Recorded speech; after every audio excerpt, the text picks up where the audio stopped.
Bonjour à tous, on se retrouve aujourd'hui pour une nouvelle vidéo où je vais vous présenter comment porter son vélo sur l'épaule ou sur le dos de 3 manières différentes et une petite technique pour porter son vélo à bout de bras également. C'est bon.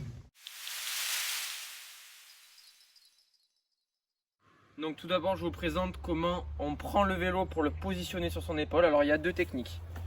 La première, elle consiste à mettre sa main sur le cadre, la barre d'en haut et venir le positionner sur son épaule comme ça. Après on se positionne avec ses bras. C'est la première technique. La deuxième technique, elle va consister, c'est souvent pour les personnes qui ont un peu moins de force dans les bras ou qui ont moins l'habitude, positionner sa main sur son cadre un petit peu plus bas et de suite mettre le cadre sur son épaule comme ça. Donc il y a plusieurs techniques aussi pour tenir le vélo une fois qu'on l'a sur l'épaule. Je vous présente la technique qu'utilise Wout van Aert. C'est pas la plus répandue mais elle est efficace. Il positionne sa main devant son cadre et il tient son guidon. Donc le guidon est tenu, le poids du vélo est réparti uniquement sur l'épaule. C'est la technique qu'il utilise, comme ceci. Le vélo est un petit peu loin derrière, comme ceci. Alors il y a une deuxième technique qui est utilisée aussi, c'est la technique avec le bras sur le cadre. Alors ici le désavantage c'est que le cadre est vraiment pas maintenu et le poids est réparti pareil que sur l'épaule et en plus on a le poids du bras. Donc moi la technique que j'utilise c'est vraiment la technique en passant le bras sous le cadre et en tenant le guidon ici. Ça permet d'avoir le poids qui est réparti à la fois sur le bras et sur l'épaule et en même temps j'ai une main libre pour faire vraiment ce que je veux.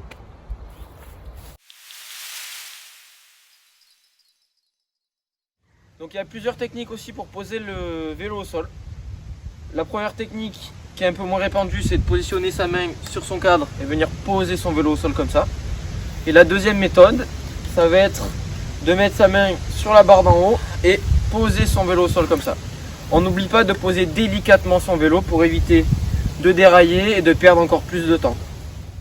Maintenant qu'on a décortiqué les étapes, on va le voir en vidéo. Donc je commence par descendre de mon vélo. Je positionne mon vélo sur mon épaule en tenant la barre d'en haut. Je passe mon bras ensuite en dessous pour accrocher mon guidon. Je peux commencer à courir à ce moment-là.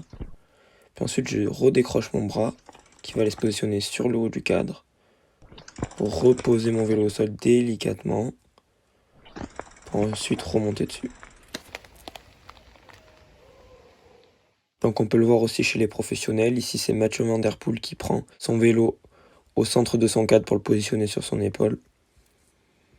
Ici on a Wout van Aert qui lui prend en haut de son cadre pour le positionner sur son épaule avec sa prise atypique. On voit vraiment que le porté de vélo varie en fonction de l'habitude du coureur. Ici dans les mêmes escaliers c'est Mathieu Van Der Poel. On voit bien qu'il prend au centre du cadre pour le positionner sur son épaule, tenir bien le guidon. On voit bien qu'il a le poids réparti sur le bras et sur l'épaule. Il vient poser délicatement son vélo au sol pour repartir. Cette année-là, nommé Wout van Aert alternait entre portée de vélo à bout de bras et vélo sur épaule. Alors attention aux portées à bout de bras, surtout pour les plus jeunes, c'est de plus en plus dur au fil des tours. On voit vraiment que le porté de vélo dépend de la situation plutôt que de la technique ou de la force du coureur. Je vous présente mon alternative préférée. Je positionne ma main sur la barre d'en bas, j'enchaîne en positionnant mon bras sur mon guidon en le passant sous mon cadre et je viens reposer délicatement mon vélo avant de remonter. Donc on va voir rapidement comment remonter sur le vélo maintenant. Alors il suffit de s'élancer, de sauter. On écarte les jambes et on essaye de positionner sa cuisse sur la selle en premier. Et ensuite on repositionne son bassin au milieu de la selle de manière à pouvoir pédaler. Là le plus dur c'est de s'élancer et de sauter. Après il faut savoir qu'au moins on fait de pas, au plus on économise son énergie. Donc au plus tôt on remonte, au plus tôt on aura de l'énergie économisée. On le voit aussi chez les professionnels, ici c'est Mathieu Van Der Poel. On voit que c'est pas forcément nécessaire de sauter haut, il faut juste sauter plus haut que la selle pour pas se faire mal. Et c'est très flagrant, c'est chez Wout van Aert où on voit vraiment la cuisse qui vient se poser, puis après la petite glisse.